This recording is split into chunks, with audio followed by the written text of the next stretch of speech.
কিশোরগঞ্জের যুব উন্নয়ন কেন্দ্র থেকে প্রশিক্ষণ নিয়ে সফল হয়েছেন পোল্ট্রি খামারি মুখলেসুর রহমান ও লুৎফা বেগম। মাত্র 60,000 টাকার পুঁজি নিয়ে শুরু করলেও এখন 4টি খামারের মালিক মুখলেসুর। আর কাপড় সেলাই, ব্লক, বাটিকের কাজ করে স্বাবলম্বী হয়েছেন লুৎফা বেগম। কাজের স্বীকৃতিস্বরূপ 2বার পেয়েছেন জয়িতা পুরস্কার। ভৈরব প্রতিনিধি এম এ হালিমের রিপোর্ট, জানাচ্ছেন আব্দুল মালেক। কিশোরগঞ্জের কুলিয়াচর উপজেলার বরখাচর গ্রামের মোখলেসুর রহমান 2024 সালে যুব উন্নয়ন অধিদপ্তর থেকে হাঁস মুরগি ও গবাদি পশু পালনের উপর প্রশিক্ষণ নিয়ে মাত্র 60,000 টাকা পুঁজিতে বাড়ির পাশে গড়ে তোলেন পোল্ট্রি খামার। প্রথমটিতে লাভের মুখ দেখতে পেয়ে আরও 3টি খামার করেন তিনি।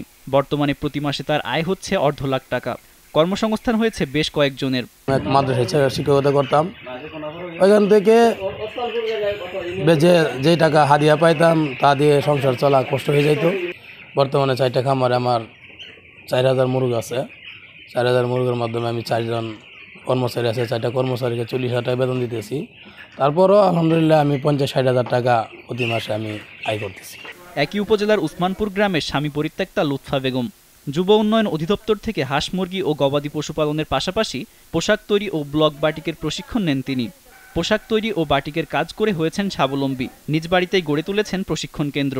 যারা এখন শিখাইতেছি আমি সবাই ফ্রি শিখাইতেছি, এগুলা শিখে অনেকে স্বাবলম্বী হয়েছে। আর আমাদের ইডার যদি সেন্টারটা একটু সরকার গুরুত্ব দেয়। আমি শুধু প্রশিক্ষণ নয়, প্রশিক্ষণার্থীদের ঋণ সহায়তাও করবে যুব উন্নয়ন কর্তৃপক্ষ।